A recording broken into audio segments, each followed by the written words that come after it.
तो दोस्तों इस वीडियो में जैसा आप देख पा रहे हैं हम बात करने वाले हैं यहाँ कहीं ना कहीं चंदेरी के युद्ध के बारे में। चंदेरी का युद्ध बहुत इंपॉर्टेंट है अपने आप में। क्यों इंपॉर्टेंट है?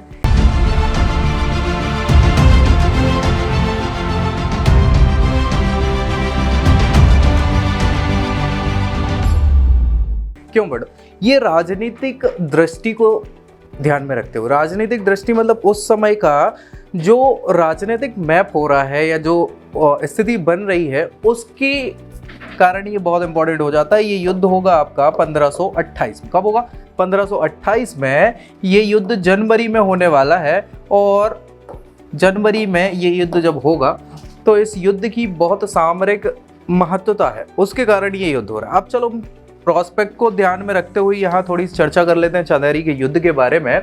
बात है यहाँ जो युद्ध होगा चंदेरी का युद्ध, ये चंदेरी का जो युद्ध है, चंदेरी नाम तो आप सभी ने सुना होगा और नहीं सुना हो तो चंदेरी जो है अपने आप में चंदेरी की साड़ियों के लिए बहुत प्रसिद्ध है।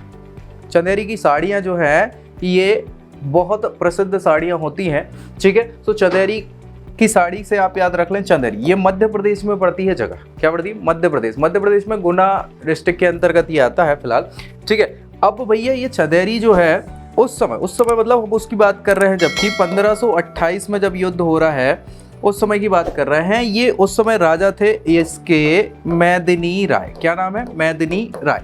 मेदिनी राय अपने आप में कुशल नेता हुआ करते थे और बहुत अच्छे मित्र थे, या बात कर लें राणा सांगा के बहुत ज़्यादा खास व्यक्ति थे। इन्होंने ही मेदिनी राय को चंदेरी दिया था, वहाँ का शासन संभालने को दिया था। हुआ ये था कि इससे पहले जो युद्ध हुआ था 28 से पहले 27 में खानवा का युद्ध जो राणा सांगा के बीच लड़ा गया था बाबर के द्वारा और राणा सांगा दोनों के बीच में, तो उसमें इनने भी मदद करी थी। किसकी मदद करी थी? राणा सांगा की मदद करी थी। तो एक बहुत बड़ा विषय अपने आप में एक कारण बन जाता है कि भाई आपने मेरे दुश्मन का साथ सपोर्ट किया था तो इसको तो छोड़ेंगे नहीं, जब तक तोड़ेंगे नहीं तब तक छोड़ेंगे नहीं।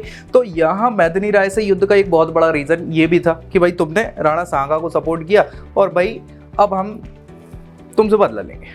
दूसरा जो कारण है, बहुत इंपॉर्टेंट कारण ये था कि ये जो चंदेरी है जैसा मैंने आपको बताया ये मध्य प्रदेश में पड़ता है और मध्य प्रदेश में चंबल के आसपास वाला जो क्षेत्र है, नीचे वाला वो क्षेत्र है, और वो जो क्षेत्र है वो गंगा यमुना का दोआब के अंतर्गत आता है। किसके अंतर्गत आता है? गंगा यमुना का जो दोआब है उस क्षेत्र के अंतर्गत चंदेरी आता है। तो अगर इस जगह पे चंदेरी पे आपका कब्जा हो गया तो गंगा यमुना के दोआब पे आप दृष्टि रख पाएंगे। दूसरा, ये जो जगह है आप देखेंगे ऐसा कुछ भारत का मैप है, मध्य प्रदेश का मैप है, ठीक है। सो इस मैप में यहाँ कहीं गुना पड़ता है, ये ऐसा आपका जाएगा, ये ऐसा, ठीक है। सो यहाँ कहीं ये गुना वाला पोर्शन पड़ता हो, यहीं कहीं आपका चंदेरी पड़ेगा। सो ये ऐसी जगह है, ये इसके ऊपर उत्तर वाला काम है पूरा, गंगा यमुना का दोआब जाता है और इधर पूरा राजस्थान पड़ जाता है आपका। राजस्थान मतलब यहाँ क्या है? राजपूताना, राजपूताना सल्तनत, ठीक है। राजपूताना के लोग रह रहे हैं। तो इस जगह पे आपने कब्जा कर लिया, मतलब आप यहाँ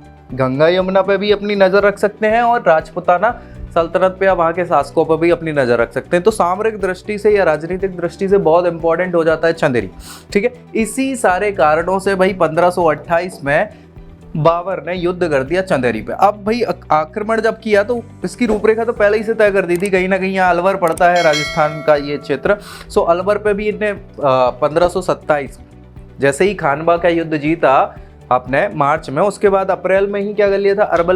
अलवर पे अपना कब्जा जमा चुके थे। कौन? बाबर।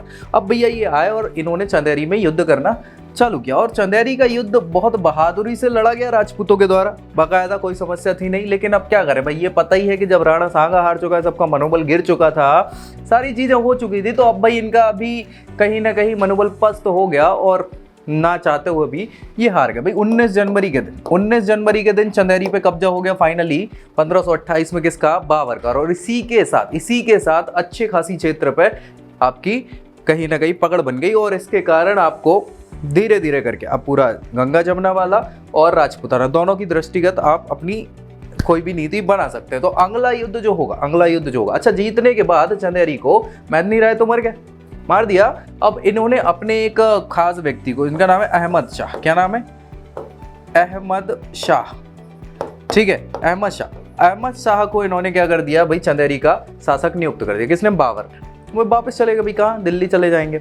अब यहाँ से एक नई रूपरेखा तैयार होगी और आखिरी युद्ध बाबर की पूरी जीवन का, बाबर के जीवन का आखिरी युद्ध है जिसको बोलेंगे घाघरा का युद्ध। तो अगले वीडियो में घाघरा के युद्ध के बारे में मैं आपको जानकारी दूंगा। ऐसी ही रोचक जानकारी के लिए बने रहिए मेरे साथ। मिलते हैं नेक्स्ट वीडियो में, तब तक के लिए जय हिंद।